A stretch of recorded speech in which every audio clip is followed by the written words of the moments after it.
Wanted to talk with you guys about mentoring. Some definitions first. I believe mentoring is leadership one-on-one. And a definition of leadership I have always believed in is leadership is influence. And so what we're trying to do is influence the next generation for better, for Christ, for growth. Why do we mentor? The younger generation needs the experience. They don't have the experience. The older generation has the experience. I believe older generations need to be mentored because we get in a rut and we need to be challenged and brought out of our rut. And so the younger generation can help us get out of our ruts and move on to what Christ has for us to do. I would encourage you to know what you know and know what you can give the younger generation. I have no expertise in any number of areas, so if someone comes to me and asks me for something I don't know, just don't try to give them something that you don't have. I'd also encourage you, if you're starting this mentoring process, to be an incessant learner. Learn about the next generation. Learn so you have something to give to the next generation. And that can be done any number of ways: books, videos, audios, whatever you can get your hands on about leadership, mentoring, and coaching. A book I would recommend for you is Life-Giving Mentors. It's a great handbook. It explains generations, and it also gives you great sets of questions and ideas for mentoring people. The reason this class is being held is to give you a kickstart into mentoring, and mentoring is not something that is just a light switch, but needs to be learned and practiced. And the church will be giving you all sorts of tools to be mentored.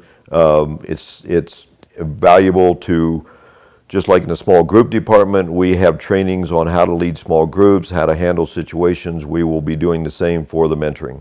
I will be talking about some practical steps to setting up a mentoring relationship, but to me there's three things that have to happen before you can start a mentoring relationship. One is you have to care and they have to know you care. The saying that nobody cares how much you know till they know how much you care is so true in a mentoring relationship.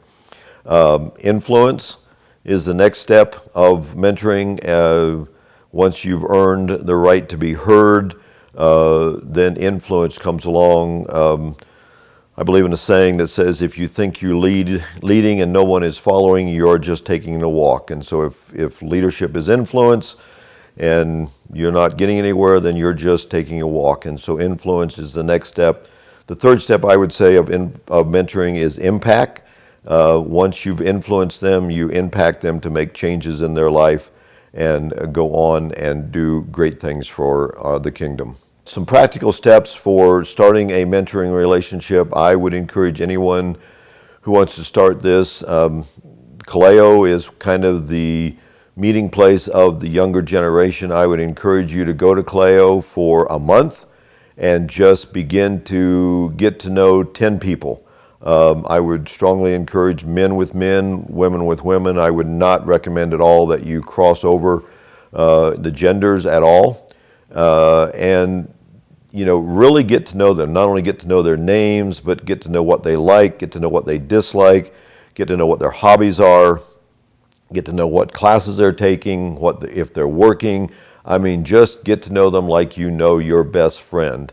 And if you're like I am, I can't remember that kind of stuff. So there is intentionality in the sense that I would encourage you to write their names down, write this stuff down so that you can then review it. The next week you go back, you look for them. If they're there, you again engage a conversation with them about their life. It's about them and who they are and who they want to become. Take 30 to 60 days to do this. It's not a race, it's a marathon. We want to take our time and go the long distance with this. After that, everybody loves to eat. Invite them out to a meal, invite them out for coffee.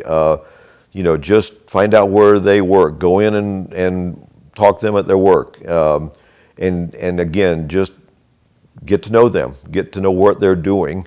And as the conversation goes on, they will begin to share things with you, and you can say, hey, would you like me to help you with that? An example I remember from a friend of mine who was an engineer who started mentoring a younger engineer. At first, the younger engineer his dad was an engineer, and he saw him as a dad figure, and that kind of halted their relationship to start with. But he helped him with a project that his dad would never do, and so it really kickstarted them into mentoring and coaching and discipling the young person to become who he could become and everything. But as you get to know them, you volunteer to help them with projects and stuff like that. It builds that relationship, and the relationship has to be before you can start speaking into their life and everything. Then once you've done that and you've got to know that, I strongly believe that you have to be asked to mentor someone. You can't push yourself on them, because if they're not willing to move forward, then you're not going to gain any ground or gain any place with them. Just to recap that, spend 60 days, 30 to 60 days getting to know 10 people, 10 young people. And then once you get to know them, and I mean know them in depth, all about there, then begin to get involved in their life, go to where they work, invite them out for coffee, invite them over to your house for a meal, and then as they share with you, there will be opportunities to say, well, could I help you with that? Could I, give you an idea on that? And then you will earn the right to be heard, and they will then, if they're interested, they will ask you to mentor them. And I would strongly encourage you, Wayne, to ask for them to ask you to do that. Just to encourage you, once this mentoring process starts, failure is part of life. I mean, if you're a baseball player, you strike out more than you hit runs. So failure is part of this, but it's really hard to judge what is success and what is failure until you look back on it over time. So don't get worried about failing. The church is here for you. The church will have materials. There will be ongoing trainings. I mentioned the book Life-Giving Mentors. There's another book about passing on the baton.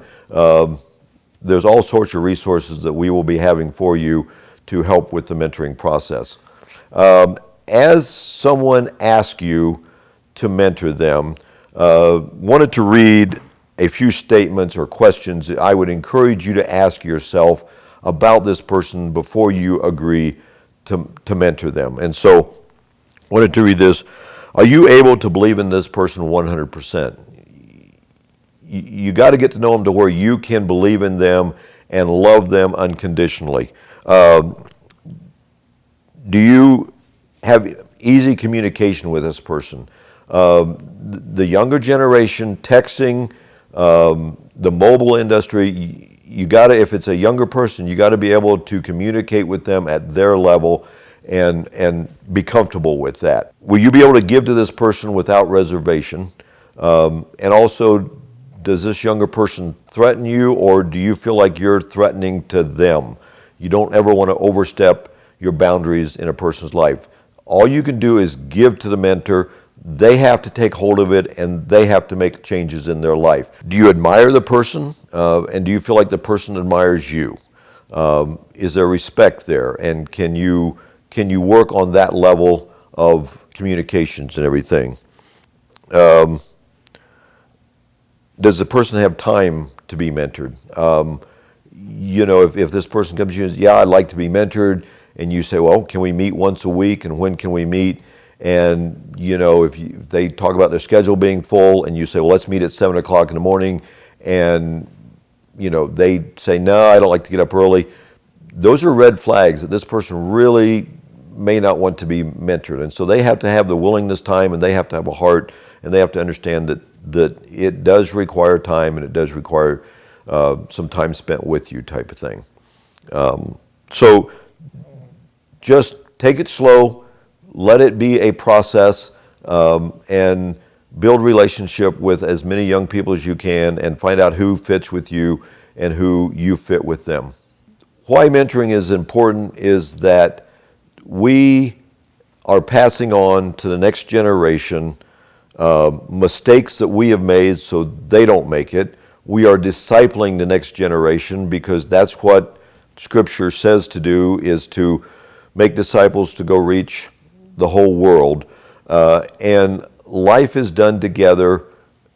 Iron sharpens iron. One person helps the next person. And it is the most life-giving thing that I say that I do, is knowing that I am passing on the Christ in me to the next generation. And the people that have mentored me over my life are the greatest influence there is in my life. There are two ways of learning. There's the Greek and the Hebrew way of learning. Greek learning is classroom. Hebrew is one-on-one, pouring yourselves into someone who then can pour themselves into someone else. The reason that mentoring is being brought up for the church is our vision statement, our credo, whatever you want to call it, is making disciples to reach the unreached. I believe you could interchange that with mentoring each other so we can go reach the unreached. I just believe that this does not just happen by accident. It has to be intentional. There has to be relationships built within the church so that then we can go outside the church and reach those. And I'm not saying by any means to keep this mentoring just within the church. If you're a working person and there's young people at your work and you have a relationship with them, chase them there too, because you can then pour Christ into them at work.